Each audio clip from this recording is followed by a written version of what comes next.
There was yet another shooting / terror attack yesterday. I'll get to what we call it specifically in a little bit, or I'll get to my feeling as to being confused about what to call it in a little bit. So 59-year-old John Russell Hauser, or as he sometimes called himself, Rusty Hauser, killed 2 people and wounded 11 people inside of a Lafayette, Louisiana movie theater before killing himself. The victims ranged in age from their teens to their 60s. He had 1 gun on him for the attack, and it happened during the Amy Schumer movie. Now, Amy Schumer actually released a statement, or I think just tweeted about it and said how heartbroken she was that something like this happened at her movie. Now, his profile is the exact profile that should have been a red flag. So first, let's go to his documented history of mental illness. Quote, Hauser has a history of mental health issues, i.e. manic depression or bipolar disorder, according to court documents. The filings say that Hauser's wife, Kelly Maddox Hauser, had become so worried about his volatile mental state that she has removed all guns and/or weapons from their marital residence, and she filed for divorce in March. She had a temporary protective order in 2008 against him. Court documents seeking the order said John Hauser exhibited extreme erratic behavior and has made ominous as well as disturbing statements. The court documents said even though he lived in Phoenix City, Alabama, he had come to Carroll County, Georgia, where they lived, and perpetrated various acts of family violence. Okay, so that's one thing here that establishes motive to a certain extent. Mental illness, pretty straightforward. Documented history, so that certainly plays a part here. But also, what do we have? Politics. Hence the confusion as to whether it's a shooting or a terrorist attack. Let me give you details on that. Quote, a debate politics page registered to Rusty Hauser lists his political viewings as very conservative. Among his interests, Hauser lists the Greek nationalist party Golden Dawn. Oh boy. So for those of you who don't know, Golden Dawn is openly a neo-Nazi party. In fact, their symbol looks like the swastika. So they're open about the fact that they're neo-Nazis, and they're open about the fact that they're uber far-right, and they're also terrorists. I mean, let's call it what it is. There's been a slew of attacks there done by the Golden Dawn Party. So he loved those guys. Another tremendous red flag. So let me give you some of his statements online. Quote, type in white power groups and you get magazine articles about their never-ending claims of racism and no information of how to find white power groups you might want to join. So this guy was looking up online how to join white power groups, and again, to show you his intelligence, he wasn't able to figure it out. In fact, he lays that out in more details later. Let me give you another one. The more hardworking people with family values we have, the better. What we need to worry about is those who will not work and have no concept of family. They may largely be identified by race also. So some more overt racism, saying I want to join a white supremacy group. Hey, I love Greek neo-Nazis. And, you know, those blacks, they don't like to work. They do crime. Oh, the disastrous irony of that. Look at all these violent, lazy blacks. And then he goes and kills a bunch of people. So here's what's for sure. Given the history of mental illness and political extremism, if this was a Muslim, what would the media immediately say? There wouldn't be a debate. There wouldn't be an open question. They would say, terrorism, terrorism, terrorism, terrorism, terrorism. And of course, be fair, they would be wrong in that case. If they came out, if all these facts were the same except it was a Muslim instead of a white supremacist, they would say, terrorism, terrorism, 100%. But they would be wrong in jumping to that conclusion. Because it is slightly more mixed because we don't know if it was actually, if the attacks were done in the name of the ideology. And by the way, I still don't know at this point as to the race of the victims. So we need to be better than the mainstream media would be here and and be as objective as possible. So in the case of Dylan Roof, I was one of the first to come out and say 100% terrorism, no question about it, after we got all the evidence. Loves Rhodesia, loves apartheid South Africa, wants a new Confederacy, openly wrote racist blogs, took all the pictures with the Confederate flag. In Dylan Roof's case, 100% terrorism. He was a little crazy at the beginning, but that led him into being radicalized by an ideology, and he attacked in the name of his ideology. That's terrorism.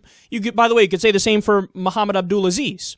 So he was a little off his rocker, he's a little crazy because he's down on his luck, and then he turned to radical Islam and did attacks in the name of radical Islam. Again, that's terrorism as well. Now, funny enough, the government says no, only one is terrorism because only one's a Muslim. They don't say the last part, but that's really what's going on here because they don't categorize what Dylan Roof did as terrorism. It's a hate crime. It's a step below terrorism because he's white. Again, they don't say that, but that's the reality. So we were the first to come out and say Dylan Roof is terrorism. Abdulaziz is terrorism. This one, we are going to have to wait to get more information because it can be that he has all these extremist political opinions, but the attack specifically was not done in the name of those beliefs. In the case of Dylan Roof, it was. It was clear. In the case of Abdulaziz, it was. It was clear. This is a case where it's like 50-50. He happens to have a documented history of mental illness, and he's snapped before in the past, and we know that.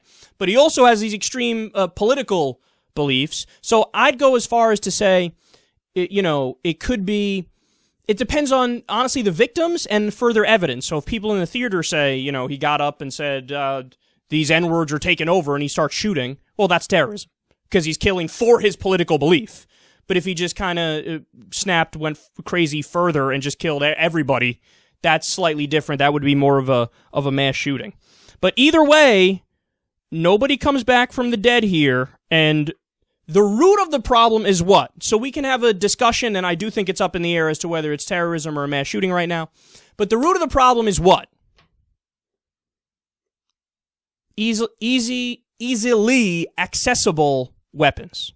If you ask me where has been the one area where I feel that I've been most frustrated and most stymied, it is the fact that the United States of America is the one advanced nation on earth in which we do not have sufficient common sense gun safety laws, even in the face of repeated mass killings. And if you look at the number of Americans killed since 9/11 by terrorism, it's less than 100. If you look at the number that have been killed by gun violence, it's in the tens of thousands. And for us not to be able to resolve that issue has been something that is distressing, but it is not something that I intend to stop working on in the remaining 18 months. Just a little bit after that interview, there was another mass shooting. It's the mass shooting in Louisiana at the movie theater. That's crazy, man. Sometimes I feel like we live in a movie. This is the Twilight Zone or some shit.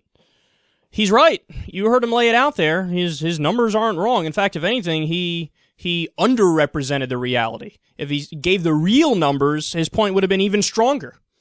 So, in fact, let me do that. Let me give you the real numbers. We did this a few weeks ago, and I want to refresh your memory to show you the insane system we still have here in the United States of America. So, gun deaths just since Newtown. So December 2012. How many gun deaths have there been? You ready for this? 89,127.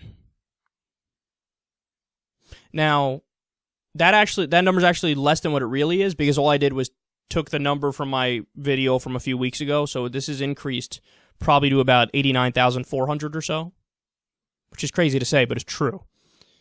So keep that in mind, and also keep in mind this is everything, all gun deaths. So it includes homicides, suicides, accidents, you name it. It's just people who have died because of guns. I think murders per year is, depending on the year, is about 9,000. Such a fucking high number. and total gun deaths per year is about 32,000, but it just so happens since Newtown, according to the best CDC estimates, 89,127 people have died in America simply because we have so many guns in circulation. So again, to put that in perspective, I need to keep reminding you this. Let's talk about casualties on the American side in different wars, historically. So during the Korean War, 54,246 Americans died. So there's been more than a Korean War in America since Sandy Hook because of our lax gun laws. How about the Revolutionary War? 25,000 people died in the Revolutionary War. So more than 3 times. We've had more than 3 Revolutionary Wars. Isn't that incredible? What an amazing fact. Just from December 2012 until today in America, we've had more than 3 times the casualty rate of the Revolutionary War. Isn't that ridiculous? Okay, the War on Terror. On the American side, 6,717 people died. 6,717. 89,127 Americans have died since Newtown in America, simply because of our lax gun laws. And finally, this one is the one that blows everybody's mind the most. I mean, I'm sure your mind is already blown, given these facts. If it's not, the fuck is wrong with you?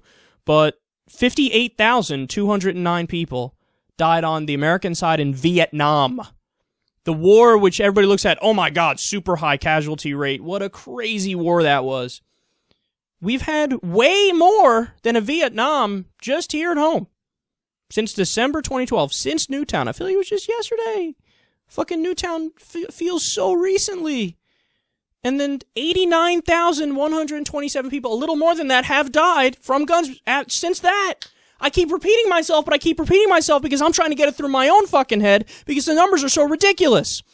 And then people, you know, they want you to get scared over the boogeyman, over things that are not a direct threat to you in Arkansas. Okay, so you turn on the TV at night, what'll they tell? Iran nuclear weapon, which they don't have, by the way. They have no plans of making it, and we just made a deal so they don't get it, but Iran nuclear weapon, be afraid, scary music, Muslim guy praying, look at the picture, be afraid. ISIS, oh my God, be afraid of ISIS, ISIS, ISIS. Now, this isn't to say, I'm not trying to downplay the threat of ISIS. I'm just trying to say, you don't live in Fallujah. You don't live in Mosul. You don't live in Anbar province. Okay, you're not in Syria right now. Are you, if you're a Shia fighting on the side of Assad, you should fear ISIS more than gun deaths in America because you're not in America. But in terms of what you should fear here at home, we know what it is. You should fear the fact that there's over 300 million guns in circulation, and every single crazy motherfucker and every single white supremacist and far-right terrorist is armed to the teeth. That's how we think, man. We're not objective about what's actually a problem. And again, for the 912th time, I'm not somebody who's saying, hey, let's ban all guns, nor do I think we can. But what I am saying is, why not have a universal background check? Why not stop paranoid schizophrenics and stop severely depressed people and stop people with criminal records from getting guns? Why not try to make it harder for some of these people to get weapons? I don't know why we wouldn't do that. And I also don't know why we would allow assault weapons to be in circulation. I don't know why we would allow high-capacity magazines to be in circulation. All these, why not do more gun buyback programs? All of these things would definitely chip away at these statistics. 89,000 people! 89,000 people dead just since Newtown because of guns in America. And the final thing is, Obama's saying this stuff, but I'm mad at Obama. You want to know why I'm mad at Obama? Because he buckled. You know, look, he's on the right side. His heart's on the right side when it comes to doing some sane, moderate gun reforms. He is. He's on the right side. But, they just proposed a bill, you know, the Republicans blocked it, the Democrats proposed it. It was the watered-down background check bill. Mitch McConnell filibustered it. Why? Because he takes money from the NRA and the gun manufacturers, and they said, hey, you kill that thing. But it was a bill that over 90% of the American people supported. And he killed it. And what did the Democrats do? When the Republicans blocked a bill with 90% favorability, did they bring it back up? Did they try to pass it 2 times, 3 times, 10 times? No. Why is it the Republicans can try to repeal Obamacare 51 times, and they don't blink, and they just think this is what we do, but the Democrats can only try to do gun reform once. And if it gets crushed, we're so scared. And none of them made it a campaign issue. None of them made it a campaign issue when over 90% of the population is with you. Why would you not crush them with that in the campaign and say, these guys are fucking fascists? They looked at over 90% of the American people on the other side of the issue. They said, I don't care. I don't care. I don't care about what 90% of the American people think. So there's blame to go around everywhere over this. And my point to Obama is, if you want to fucking get it done, then fucking get it done. Okay? Get all your Democrats together, whether it's in the House, whether it's in the Senate. You bring them all together and you tell them how you win in the battle of ideas and how you win marketing to the American people and making your case using the media. Go on talk shows, talk about it. Call the Republicans bad names because guess what? They are bad people for what they blocked. So you force them to say yes. That's what you do.